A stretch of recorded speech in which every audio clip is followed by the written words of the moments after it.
Good evening, and welcome to another edition of Real Talk with Michelle. If you have been watching our show, you'll know that all of our previous guests have been uplifting, insightful, and inspirational. Well, this evening's guest is no exception. But before I introduce him, I must tell you that Real Talk with Michelle would not have been possible without him. When I asked him to provide me an introduction, this is what he sent. Valtricts Binns, husband to Denise Binns, 4 children, Leah, Caleb, Isaiah, and Micah. But this is my introduction of my evening's guest. He has become a dear friend of mine. He is a phenomenal preacher. He is very comical and very ministry-oriented. He attended Andrews University, where he received his Master's of Divinity, and he is the pastor of the Ambassador Seventh-day Adventist Church. It is my utmost privilege to sit and have some real talk with my pastor and my friend, Valtricts Binns. Good evening. Good evening. Welcome. Thank you for having me. It's a pleasure to be here. It's a pleasure to have you. Finally, you are a guest on Real Talk with Michelle. Yeah, it took some arm twisting, but I'm here. Yes. But before we begin, I must tell you that this platform would not have been possible without you. This was just an idea that was discussed with you, and it was birthed, and it's doing extremely well, and it's been a blessing to people. I've been, getting some feedback, and so from the bottom of my heart, I want to tell you thank you for this amazing privilege.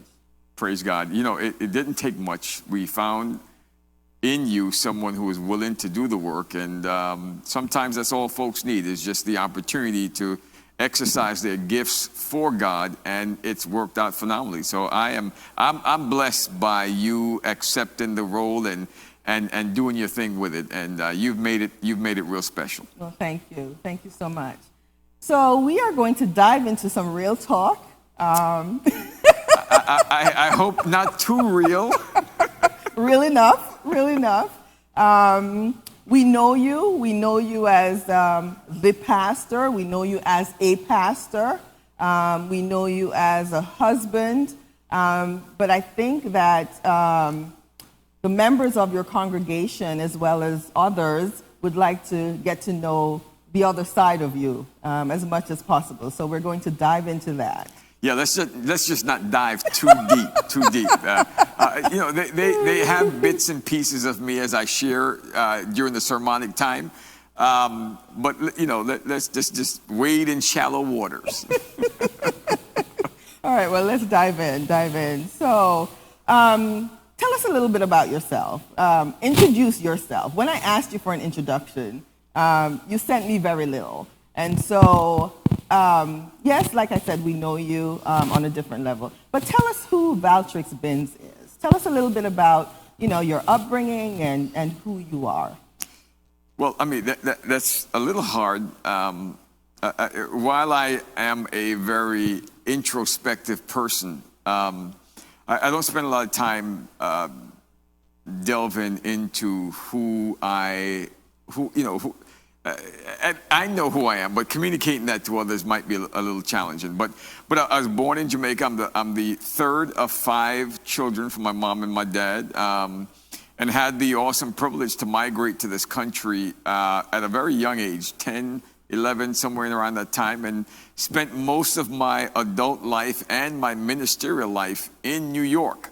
Just kind of got tired of the cold and decided it's time to make a shift. And Florida Conference had called me before. I turned it down. They called me again and decided let me give it a shot. And I've been here since 2013. It's been an interesting ride. It's been an interesting ride, but I'm enjoying for the most part, my ministry here at the Ambassador Church. I love the people here. I love what we've accomplished together. And while there's still a lot more to do, I'm grateful for the challenge and the opportunity. But that's church life. There's been a lot of things that has shaped me and profoundly impacted my journey. And I guess we'll get into some of those as the evening goes on. Okay. Prior to starting the show, we were having a little discussion because I asked you, in getting to know you, you're very private, you're very quiet, you're an introvert. How do you correlate the two? How do you correlate being a pastor and being an introvert? The two just doesn't go together. Yeah, I've been asked that question quite often, but I am very comfortable alone. I like my company. I am more comfortable being alone than I am around people. And I'm not sure if that's how I was initially. As growing up, my mom always said that I talked a lot and all that other good stuff. But I had an accident in my early years, somewhere around 8 or 9, that I think really shaped me and kind of helped to form my personality, and kind of pulled me away from the public's eye a little bit. And I've gotten comfortable in that space. And for those of you who know my wife, you know that she's a very gregarious and very open, very outgoing individual. I'm quite the opposite. Yeah. I enjoy being alone. But pastoring, you're when you're in the desk, you're alone. It's just you and God, right? You're sharing out front with others, but it's just you and God. And so when I began ministry, the worst part of my task was to shake hands after church. Wow. I did not like that line because I was forced to now greet and to interact and so on and so forth. So after a good day, if you see me disappear, I'm in my office relaxing, trying to recoup my energy, get myself back. Because I've just been around too many people for so long. It just saps me and drains me, and I need a little quiet to kind of rebuild and reestablish myself. Okay. So we're not saying that you don't enjoy your people. We're not saying that you don't enjoy your congregation. You're just an introvert at heart. You're Absolutely. Just I like love my congregation. I do my best to interact really wonderful with them. You mentioned comical. When we get into our small groups and we get into our environment, you guys have seen me in socials and stuff like that, how I interact. So when I'm familiar with the crowd and the group, and of course there are certain circumstances where you have to function in that capacity. And because I've gotten so accustomed to doing it, we do it and no problem. But there are times when I love my quietness and my space, and I just leave it there. Yeah. Right. Interesting. Okay, so tell us, were you raised in the Seventh-day Adventist faith, and if not, how did that conversion come about? Thank you. Interesting question. I was not raised in the Adventist faith. In fact, it was not until I came to the States, prior to coming to the States, I was always drawn to religion. I was always drawn to, and my early education was in a Catholic school, but I started visiting a Pentecostal church in Jamaica. My sister and I, my oldest sister and I, my only sister actually, we were visiting a Pentecostal church, and she reminded me the other day, and I forgot everything about it. She reminded me the other day that I was actually baptized Pentecostal. So tell us a little bit about the transition from being baptized a Pentecostal pastor, and now you've become a Seventh-day Adventist. But tell us about your calling into pastoral ministry. When did you realize that you wanted to be a pastor, and how that came about? Well, let me correct you, because I was not baptized as a Pentecostal According to pastor. your sister. No, not a Pentecostal pastor, but a My memory suggests that I left Jamaica before I got baptized. Nevertheless, I think two individuals played a very crucial role in my life. Both of them were theology majors, and both are studying ministry. And in my association with them, it kind of reminded me of Elijah and Elisha, and how Elisha's association with Elijah led him to pick up the mantle and to become the next prophet. And I kind of saw that, but in conjunction with their influence on my life, also a dream led me to reaffirm my calling. I remember dreaming. We were in the last days. Churches had been decimated. Churches were locked, and the people of God were scattered on the hillsides and hiding, and there was no leadership. And I remember dreaming, and I remember in my dream, Ellen White, and I'm not sure why her, but in my dream, Ellen White was asking the question, who is going to lead God's people? And that's when I stood up and said, I'll lead. And for me, that was a confirmation, along with the influence of others, to say to me that God is calling me to gospel ministry. And from there, I went off to Oakland. Never been in an Adventist setting before. Brand new, knew nobody in the church,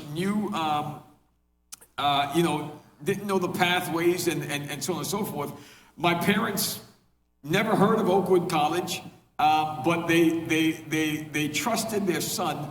And my dad drove me down to Huntsville, and here I am 30-something years later, still preaching the gospel, thankful to the influence of those on my life, the call of God on my life, and my parents who invested in me to support my calling and my direction in ministry. Wow, a dream. Absolutely. And prior to the dream, were you studying the Bible? Were you an avid Bible reader? Were you, and apart from these two mentors, were you? I don't think I was any more than the average. I was studying Master Guide. I was studying Guide. I was studying, my Pathfinder curriculum and so on and so forth. And of course, you have your daily devotion, your Sabbath school. But I wasn't ravenous or. I do remember, however, as I got a little older, I do remember crying out to God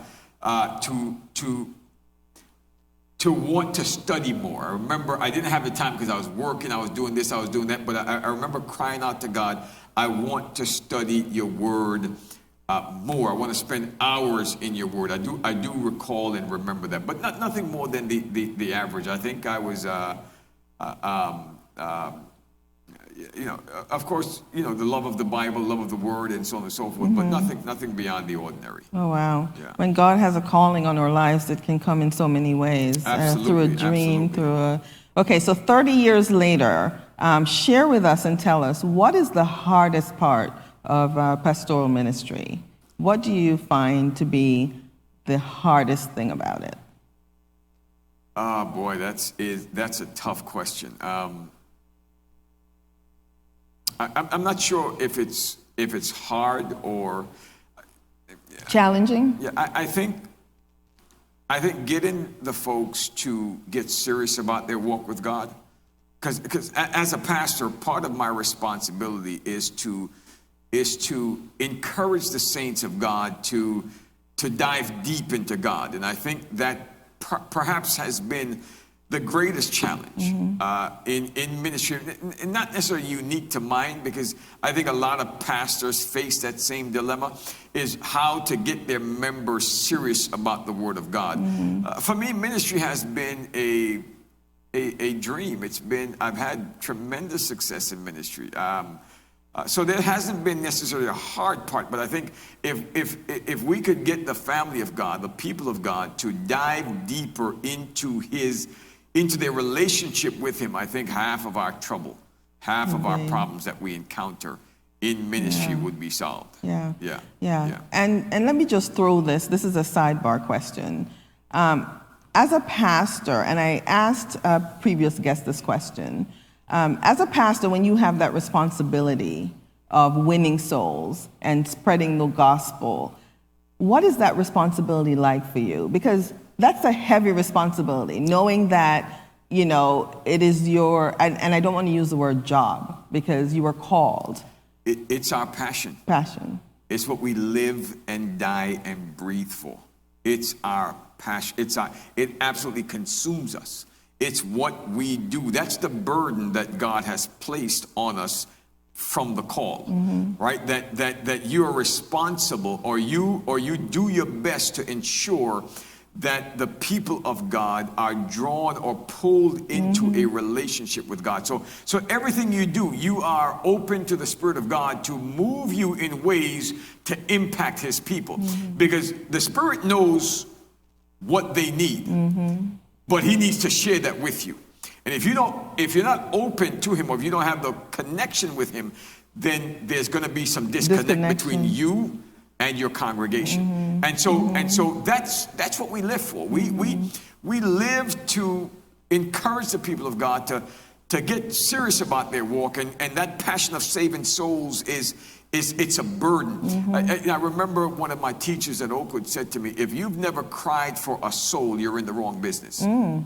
If you've never shed a tear for a soul, a lost soul, you are in the wrong business. Absolutely. Okay. Absolutely. Okay. It has been the burden of our hearts, and we take that task very serious.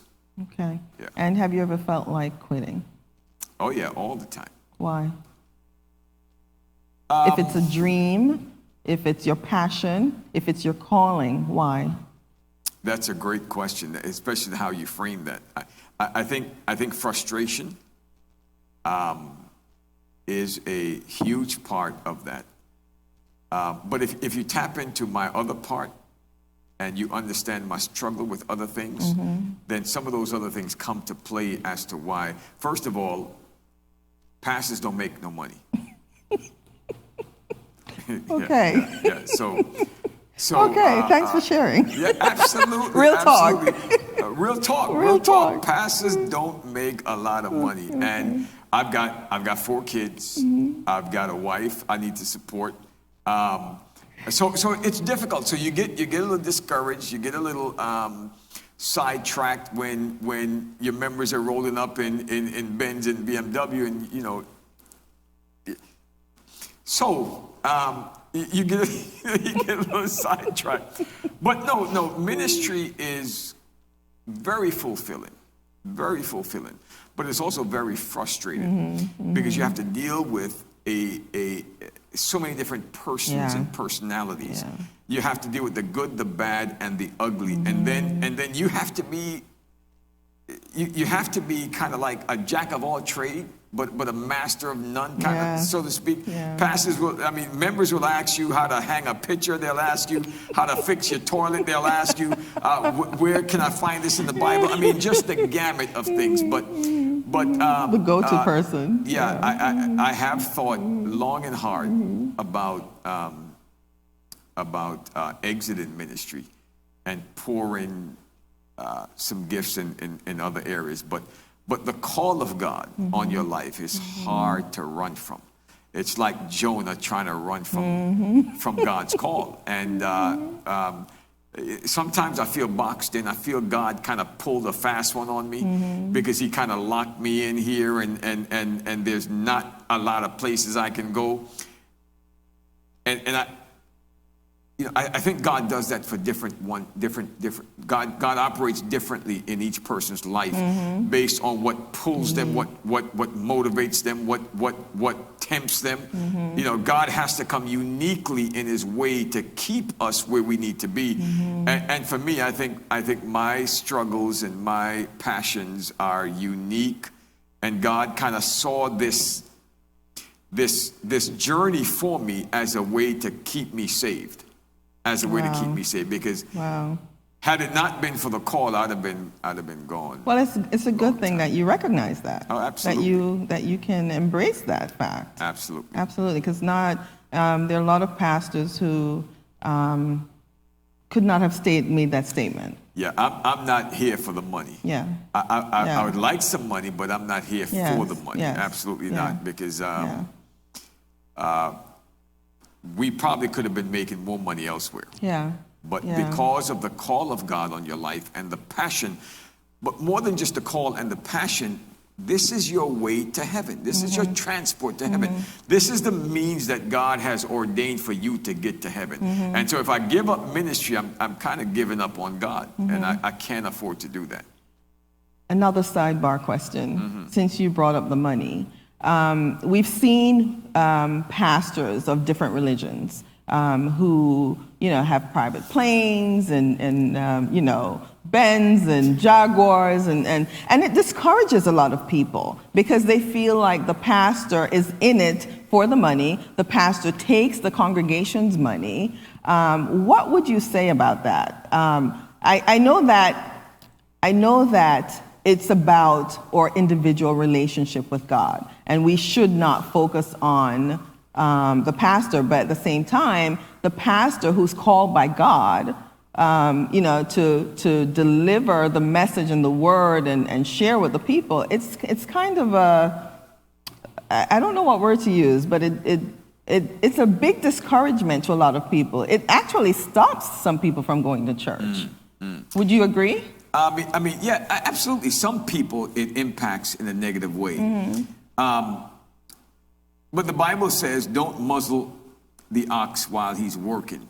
Or and another part, don't, the workman is worthy of his hire. So I think if you can live a comfortable life in ministry, one should. The extravagance, however, I'm not there. I don't want to be there. I think it can get a bit much. But certain denominational structure affords for that. And I don't ever want to get to the place where I've got too much where I don't need God. Or I'm doing this because I want to keep up my lifestyle. I want to keep generating income and generating, I've got to maintain a certain lifestyle, and I don't want to do that. So I need to be somewhere in the middle, that's comfortable for me and safe enough for me in my relationship with God. Because at the end of the day, that's what's most important, my relationship with God. I think as an Adventist pastor, part of the psychological makeup, not just from the congregation, but instilled in the pastors, that you have to maintain a certain lifestyle so that membership doesn't look on you and say, okay, well, this pastor has too this and too much of that, and so on and so forth. But there's a delicate balance that needs to be maintained between one's lavishness or one's lifestyle compared to what God expects. Because when you look at the example, which is Christ, foxes have holes and the birds of the air has nets, but the Son of Man has nowhere to lay his head, right? Jesus lived a very impoverished lifestyle. He slept in other people's homes. He ate at everybody else's house. I don't know if he had his own apartment or his own place or anything like that. I mean, it's an example that does not fit so many of those of us who call ourselves pastors. And some may argue that God wants us to prosper, which he does. Absolutely. But to such a level is questionable. Moving on. I can't answer that because I'm not at that level. Right. Moving on. So in the 30 years, tell us if you have some regrets in ministry. What are some of your biggest mistakes or regrets in pastoral ministry? I don't have many, because as I mentioned before, God has really blessed my ministry. Wherever I've gone, I've seen growth. I've seen numerical growth. I've seen financial growth. I've seen a church that just elevates itself with effective leadership. So I don't have many. The one thing I would say, however, is that I wish I had learned earlier to depend on God. It's probably been one of my greatest struggles, and I share that with my congregation quite openly. I think had I learned those lessons of faith early in life, God would have done significantly more. And while I applaud him and thank him for what I've accomplished, I think I left a lot on the table by always wanting to be in control instead of allowing God. Now, it's not in everything that I want to remain in control. I certainly know enough to let God lead in certain areas, but I want to be able to do this, to do that, or to accomplish this, to accomplish that. But I think we become great as we lean less on ourselves. God elevates the humble. God elevates the dependent. And I think that is perhaps my biggest regret, is not learning the values of blind faith earlier. And I think God would have used that to even accomplish so much more with my ministry. Wow. Yeah. A couple of weeks ago, you preached a sermon about removing self, asking God to remove self. And I think that's something that we all struggle with. Yeah. And, I was having a conversation with a friend this weekend, and I just don't understand why it's so hard for us to do that. We believe in God. We have this faith in God. But why is it so hard for us to do that? Yeah, I wish I knew. I would have learned that lesson a long time ago. But the goodness of God is that he's patient, he's kind, he's loving, and he works us. He works with us. He finds us where we are, and that's where he begins his journey. Yeah. And sometimes that journey doesn't end until years down the road. But if we hang in there, he's going to take us through. And that's what kind of keeps me going, that one of these days I will get the victory, and I probably will have that kind of blind faith that will take me into the kingdom. And I shouldn't say blind faith, because it's not blind faith. It's absolute trust in God. Blind faith suggests that you just, but I'm talking about absolute dependence on God. I think there's complete surrender. Complete surrender. I like to know what's happening. Yeah. I like to remain in control. Me too. Right? I like to do those things that keep me, abreast of all that's going on. I'm not the guy that's going to put a pot of water on the stove and don't know where the potatoes are coming from. Right? So I want to be able to go to the store, buy my potatoes, peel them and put them in the pot and prepare for me. And I trust God to do that for me. Right. Yeah. I've got to learn to trust him when he doesn't allow that kind of leeway. Yeah. So what would you tell a younger Valtricts? Would you? Oh, my goodness. Knowing all that you know now, being 30 years in the ministry. Can we get real for a second? Yes, very real. We can get real for a second? Very real. I would have told a younger Valtricts to stay out of trouble.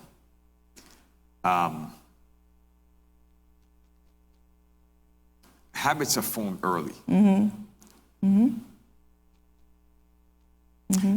I would have told a younger Valtricts to stay away from certain things. Okay. Because they impact you later on in life.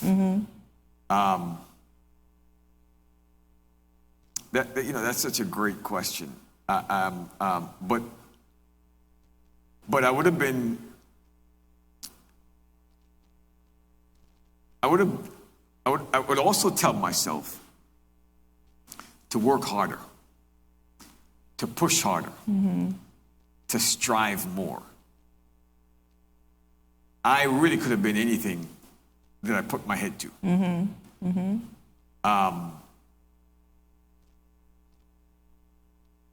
I would tell a younger Valtricts to stay away from certain things and try harder, push. I was always a good student when I wanted to be. If I had something hanging in and something of interest, I did what I had to do. I could get my A's, or I could also get my C's and my D's. Because I knew what it took to get A's and what it took to get B's. If I had somebody kind of pushing me, if I could tell a younger Valtricts, I would tell him, stay away from certain things and then push and strive. And that's who I am. But I'm very calculated and very, I know exactly when to and when not to. And I would have just pushed headlong into my journey. And I think I would have widened my territory and broadened my influence and my scope a lot more. Your answers are causing me to have a lot of sidebar questions. So here's my question. You could be anything that you put your mind to. You're an avid reader. You're very intelligent, and this is what I know about you from getting to know you. Very intelligent. If you were not a pastor, what would you be? I would be a CEO of a major corporation. Nice. Okay. Yeah, that's what I would be. Yeah. I struggle with that because I wonder.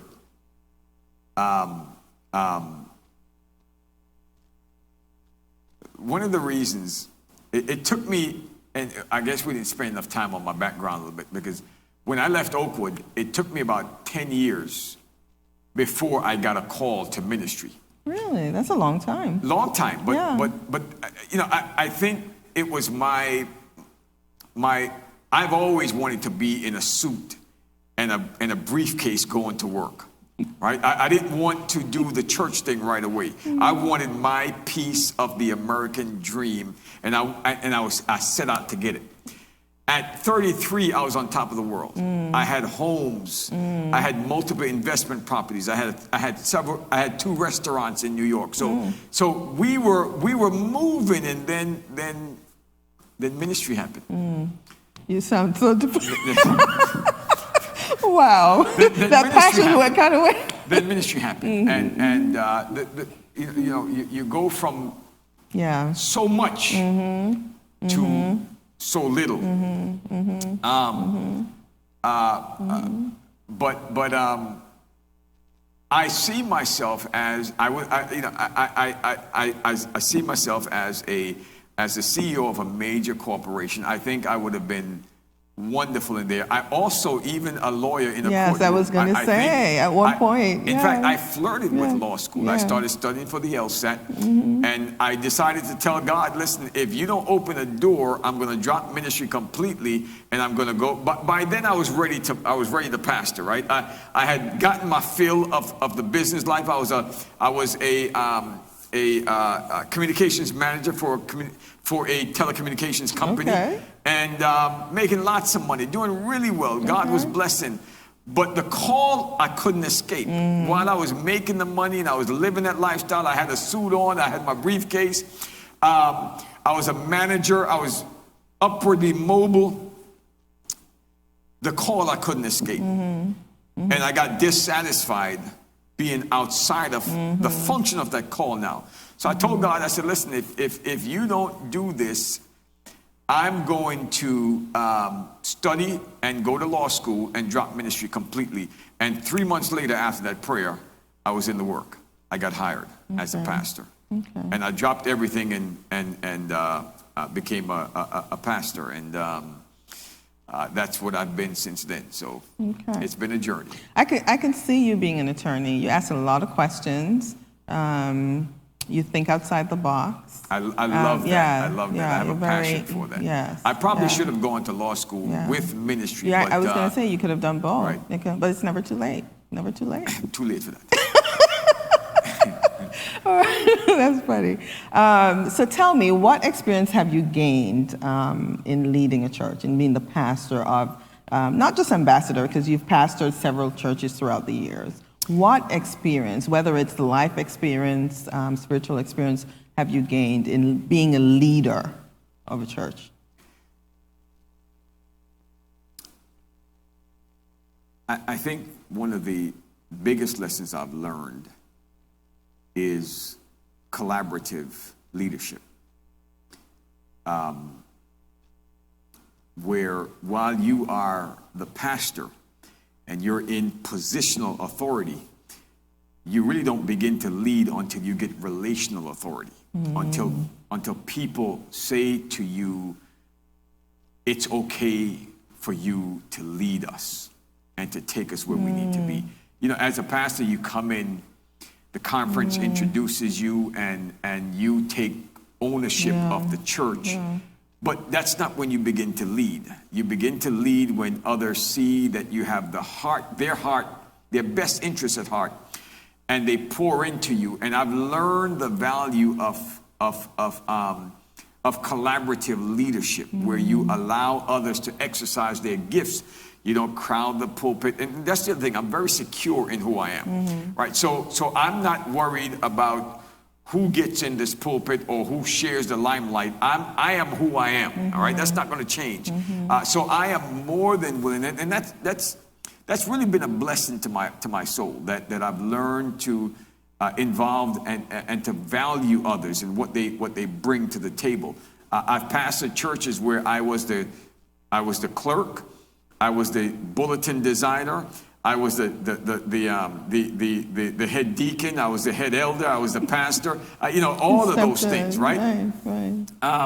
And those are situations where you feel like you've got to do it, or you're young in ministry, you don't learn to trust others yet in their task and in their role. So that's really been a revelation, that I've learned to allow for collaborative leadership. The other thing I've learned is the value of people and what they bring to the table. I love to invest in them and love to watch them blossom and watch them grow, like what you've done here. I love to just kind of let the reins go and allow them to lead and to develop. And I think those are some of the wonderful things. And I've discovered that I'm really and I say this in quotations, I'm really a kind of a people. I've learned how to read people. Like I'll see an elder and know what the elder needs to get the best out of them. I'll see another person and know what that person needs to bring it out, right? So I've learned to value and to read carefully the personalities of individuals. And I think once you give them room to develop and to grow, then pastoring becomes really easy. Pastoring really becomes easy because they give you permission to lead. And you make them feel safe with you. Absolutely. So you make them, give them the opportunity. Whereas, some pastors, this is their pulpit, and this is their this, and this is their that, and then forget about involving others. But as a pastor, in order to be a good leader, you need a good team behind you. We talk a lot. My colleagues and I, we talk a lot about ministry, our successes and our failures. And the guy, we all know each other. We all know what our church is like, how things are going. We talk about what happens during Pastors Appreciation Month and all that other good stuff, right? So we have a pretty good idea of who is having success in their churches, right? So that, they've always asked, Bins, what is it that you're doing? And it's been the hardest thing to quantify or even to qualify. What is it? And so much of ministry is some of the intangibles that we have about our person. But as I'm responding to you regarding some of the successes, I realize that empowering others is a great tool to set yourself up for success. Absolutely. Right? And not dominating, but allowing others to lead and to share and to recognize in people what they need most. And I think those are some of the little intangibles that we do that leads to success or failure in ministry, because we've had some abject failure in ministry where the church couldn't wait for the pastor to leave and the conference couldn't wait to pull them out. So fortunately, that's never been my case. I have never been asked to leave a church. I've always left on my own accord when I believe God's Spirit is saying it's time to move. So we've been blessed. We've been blessed. And what advice would you give to younger pastors? young pastors coming in and, vibrant and passionate and, not sure about how to lead and be good leaders, what advice would you give them? Younger pastors. I think the first advice I'd give them is to take care of their family first. Too many of us neglect, to the detriment, our families, and we pour ourselves into the church and we neglect the family. I came across some stats recently that was quite startling.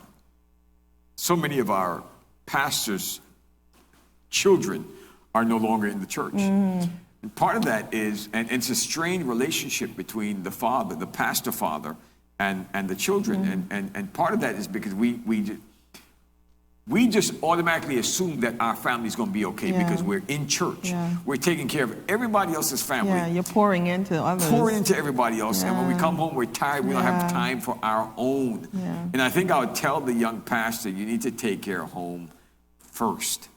That's the first piece of advice I'd give them. And then I'll let them know, work hard, but work smart.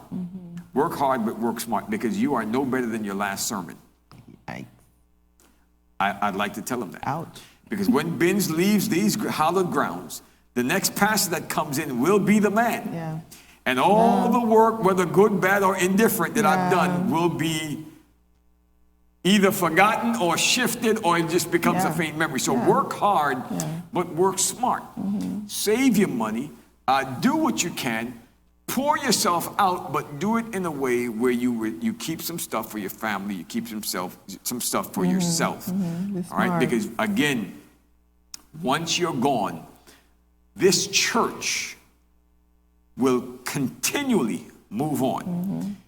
It succeeded generations. A pastor will come after me, another one after him, another one after him. It will just keep going, keep going. So you have to be mindful that you may not finish the work.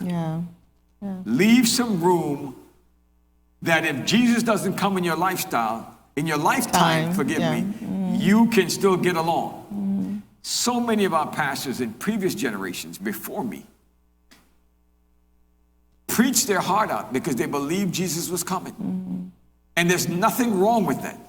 But when you don't plan down here to take care of business, should he not come, then you're in trouble. I've seen conference presidents in my time at Oakland come down to be security guards. Because their usefulness in ministry was over, but they needed money. I've seen E.E. Cleveland, who worked into his 80s because of plans, because failing to plan adequately. And I think, I would definitely tell them to plan as if preachers if God is coming in your lifetime, but plan as if he's not. There's a saying that if you fail to plan, you plan to fail. Absolutely. And love the people of God. Love the people. They will see that genuine love in them. If you love the people, you will be okay. You'll be okay with ministry. Whether you can preach or whether you can't preach. If you love the people, love covers a multitude of faults. So if you can love the people, whether you can preach or not, whether you can pastor or not, you will get by. Because love is the common language that all of us understands. So let me ask you, Pastor, would your family say that you put ministry before them? You just said that's the advice. I don't think they would say that. Okay. I don't think they would say that. I think they know when Daddy came home, ministry was, there are certain aspects of the job that you cannot walk away from. You cannot walk away from. But I don't think I ever got overwhelmed or absolutely lost in ministry to the neglect or the detriment of my children. At least I think they won't say that, but I don't know for sure, because there were times when I absolutely, my wife might have a different story, but maybe not my children. I think we spent quality time together.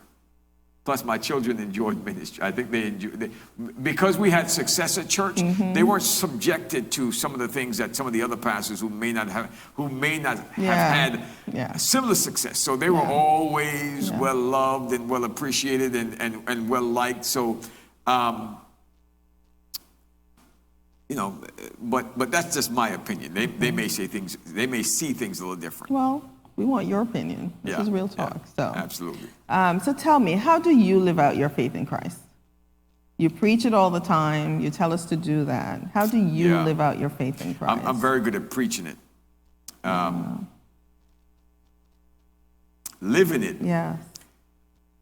But I guess that's a challenge for all of us, right? Yeah. But I don't want to generalize this evening. I want to be sure to answer your question.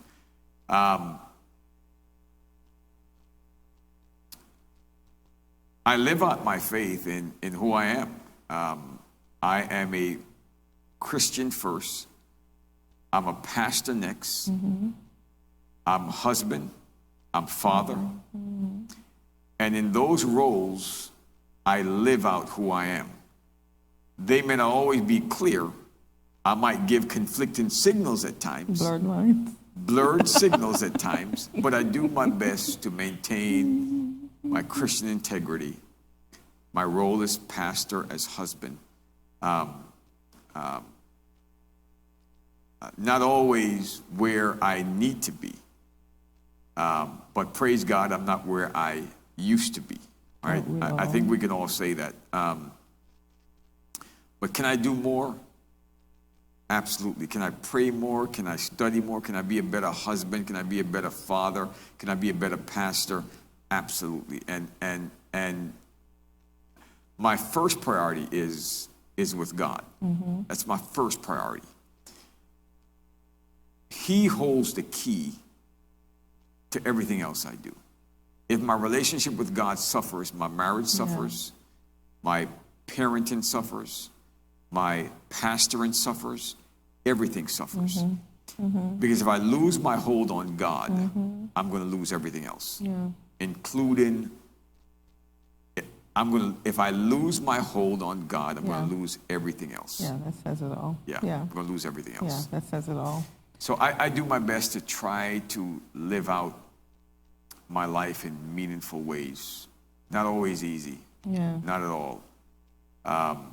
I'm my father's son. I'm my mother's kid. There are genes that are pouring into me from generations past that God has to somehow find a way to navigate and to get through and to get rid of. We don't come to the table sanctified and holy. Of course. God takes us through a process of refining and fixing. And I'm still in that fixing process. So while I've got a lot to do, a long way to go, I think God has brought me also from a mighty long way. Michelle, I would hate to see me without God. And I say that with all sincerity. I would hate to see what this man would be like without God. When I look at the examples around me that are closest to me, I would hate to see this person without God in their lives. And that kind of keeps me grounded and keeps me striving through the ups and the downs, the successes and the failures. And I've had my share of both. I've had my share of both. Wow. Yeah. That's a humbling statement. All right, let's go on a lighter note. Okay. How do you think your congregation and the community perceives you? Because I can tell you, before I got to know you, looking at you, and I guess this is because you're an introvert, you look a little unapproachable. You always have that serious face, and people just think, okay, he's the pastor, and you have to be that way. But getting to know you, like I said in the introduction, you're very funny. You have a big heart. You're very understanding, and you're very easy to talk to.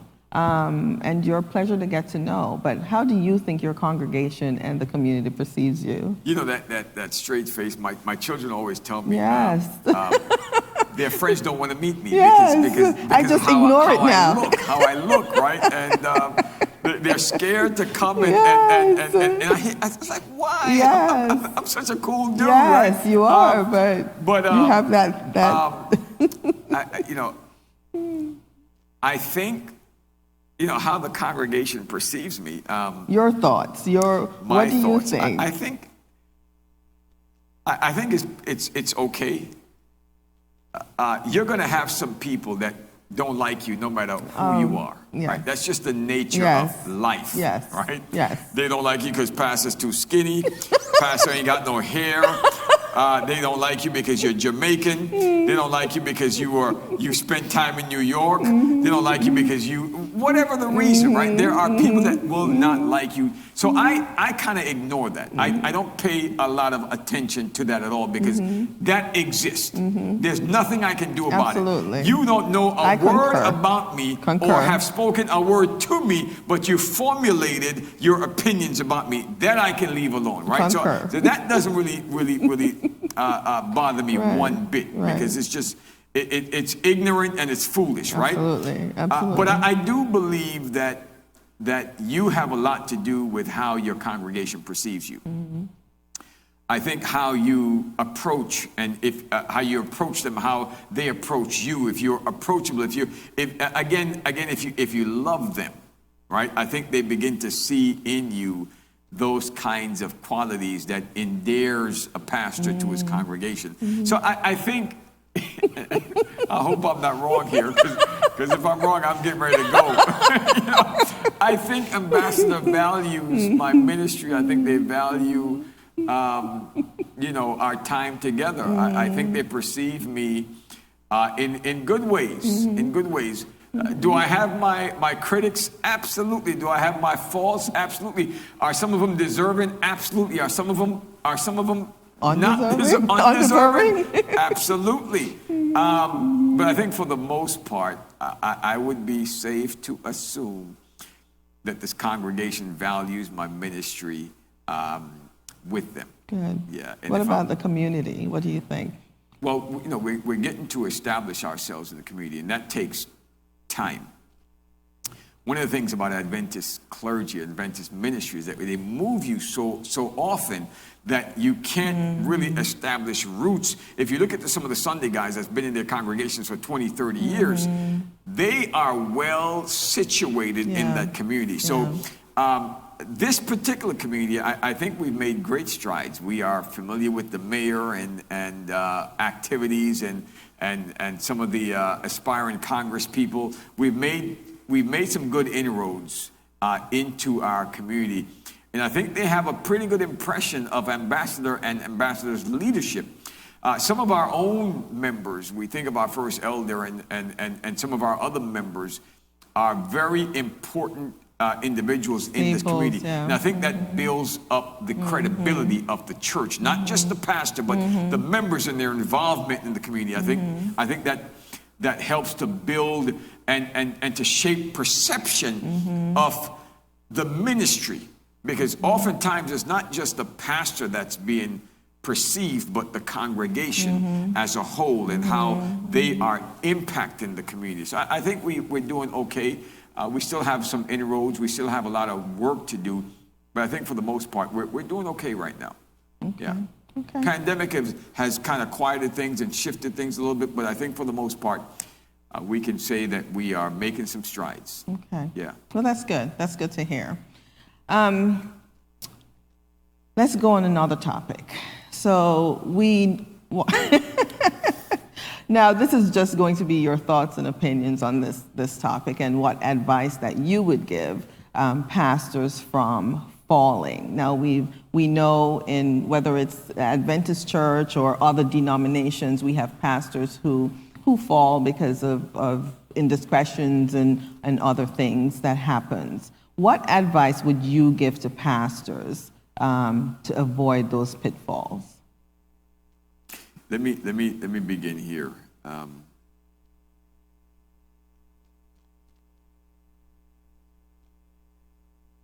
pitfalls are inevitable. All of us fall. Every single one of us. But there are certain pitfalls that have greater consequences. And I think as a pastor, credibility, reputation is of utmost importance. And I think it's important that we first learn to forgive, but know that even while you may be forgiven, there are certain positions you still can't hold, even though you're forgiven, right? I remember as a young pastor, and this is my passion for God and my passion for the work. I remember as a young pastor being very unforgiving of those pastors who fell.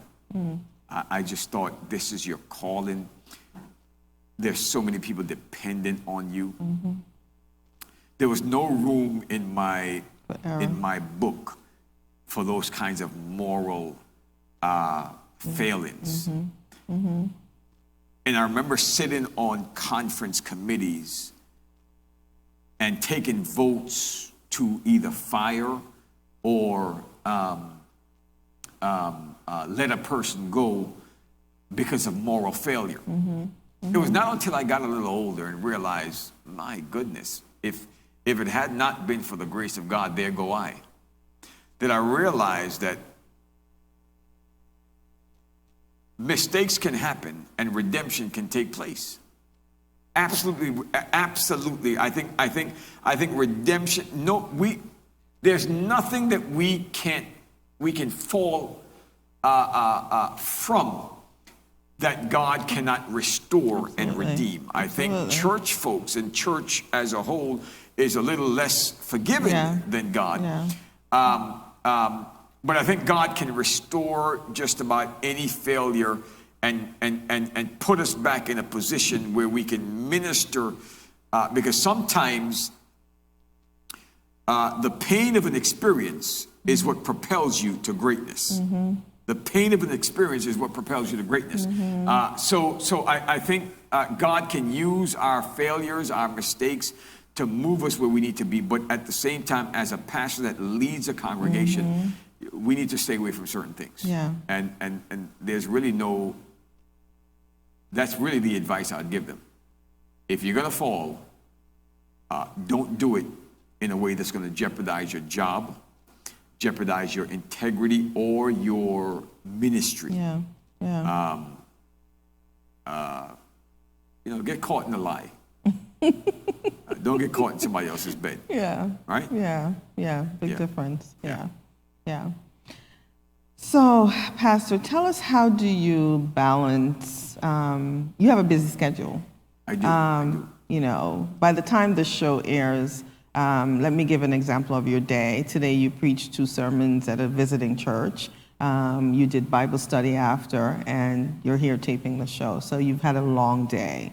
So how do you balance your self needs, your congregational needs, and your family needs? How do you maintain that balance? I don't do a good job of balancing those different areas. What I do a good job of is just shutting down. Right. And just taking the day to relax and unwind. Right. I find that if I shut down everything, including not answering my phone, I get a chance to recoup and to recover. But structuring the day the way it needs to be, I always find that somewhat challenging, because I tend to minister to the squeakiest wheels. Sometimes that's family, sometimes that's church, sometimes that's job, whatever the case may be, right? So, or friends. But I probably need to do a much better job at compartmentalizing the different areas and different functions. But when I shut down, I'm shutting down from mainly the job, right? So when members can't reach me after a call or two, you know that, You've tried to call me and I haven't answered my phone. It's just me trying to recover and to gain enough energy and strength to get back to where I need to be. Yeah. Because if I'm drained, I can't function optimally. I can't be what I need to be for the congregation, for my family, for myself, and for my friends. So I've got to take time for me. That's what I do a good job at. Yeah.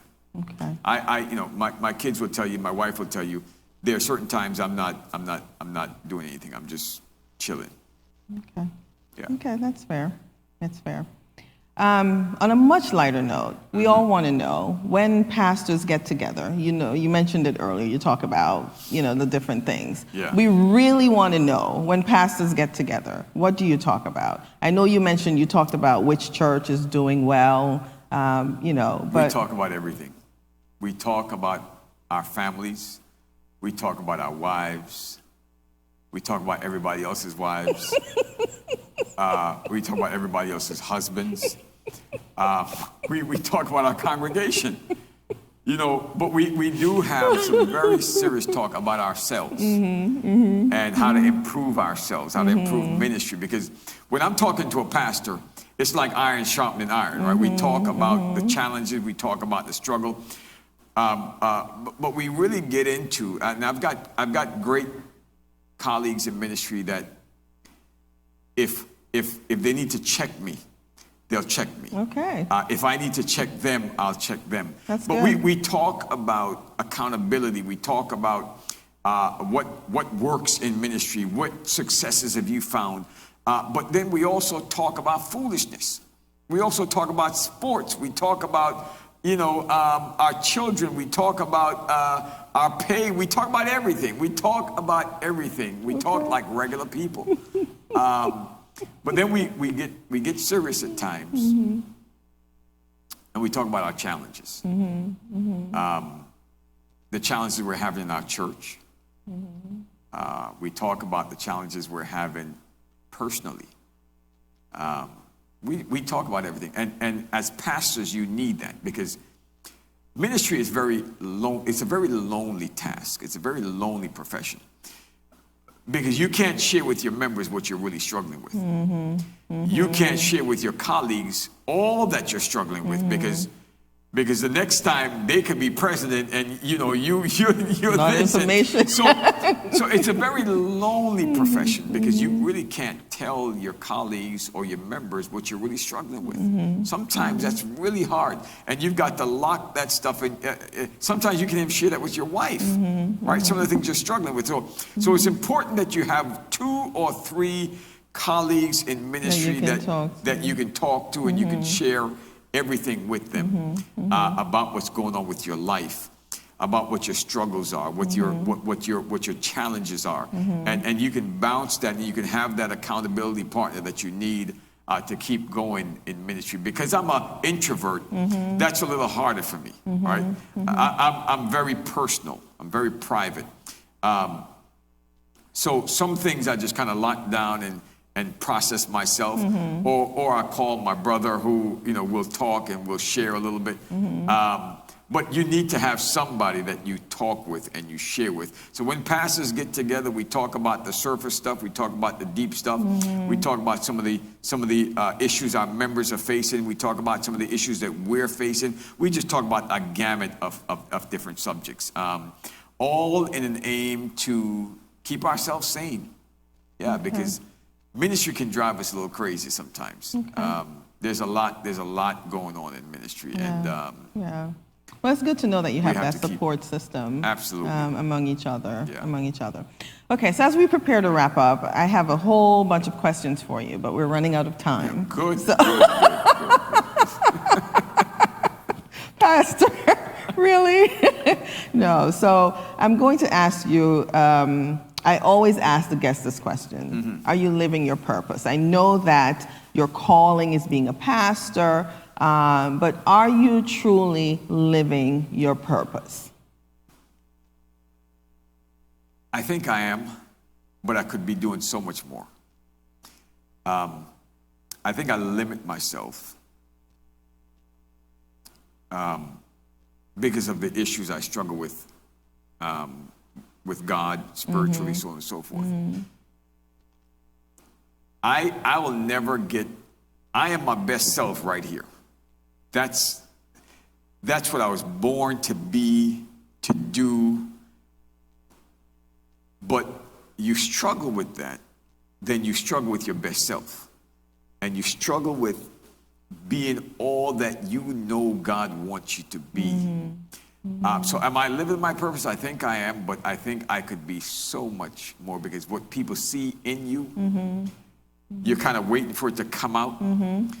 But I think you're the one that's responsible for the release. You're the one responsible for the release. God gives you the talent, the opportunity, but he needs you to divest yourself and allow him to go where he wants you to go. I think there's so much more I can accomplish, but I think I am, for the most part, living my purpose. Okay. Well, as we close, I'm going to ask you, I know you preached 2 sermons today, but I'm going to ask you just to look into the camera and just give some words of encouragement to young people in the church who may be struggling with staying in the church or finding their purpose or their calling, and just some words of encouragement to people best at hand about God's faith and working in their lives. Yeah, I think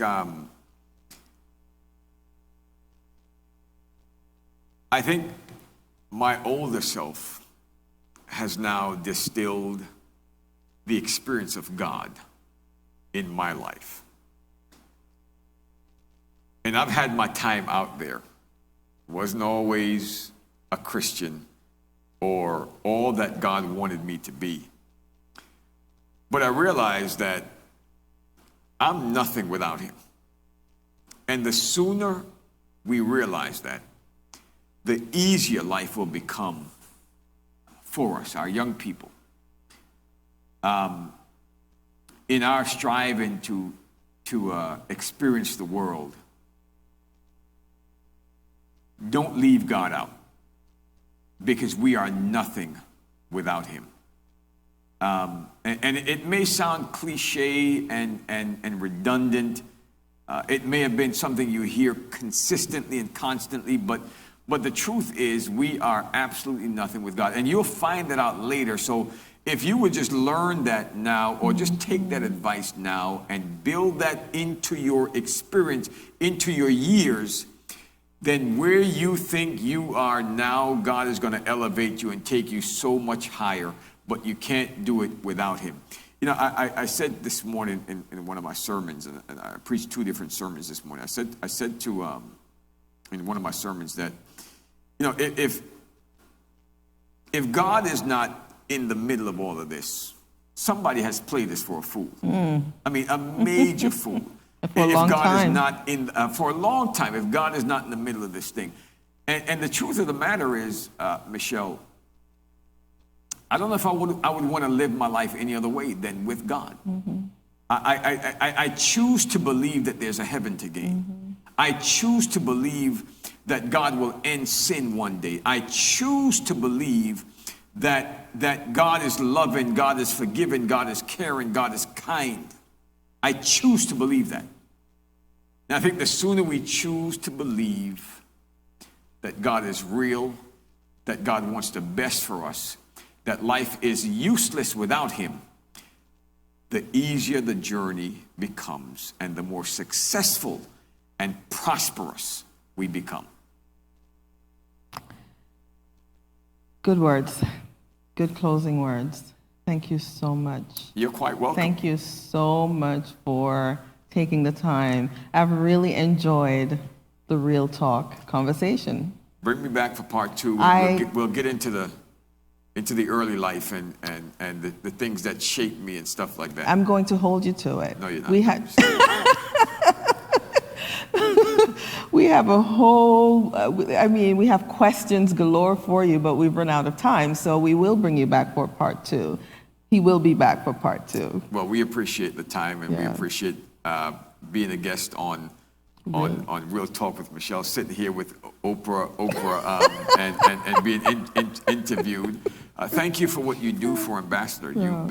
You've come in like a whirlwind, and you've really stamped quality and goodness on our service and what we do here at Ambassador, and we certainly miss you, and I'm hoping you come back real soon, and I think God's going to work that out for us. Pastor. God's going to work that out for us. No, but thanks again. Thanks again for your time. Thank you for the friendship, and my prayer for you is that God will continue to bless you as you minister and rejuvenate your soul, and that he'll just continue to use you in this pastoral ministry. Thank you. Thank you again. It's a pleasure being with you. Yes. Thank you. And to your viewers, thank you for watching. We hope that you were blessed. We hope that you were inspired, and we hope that you were encouraged.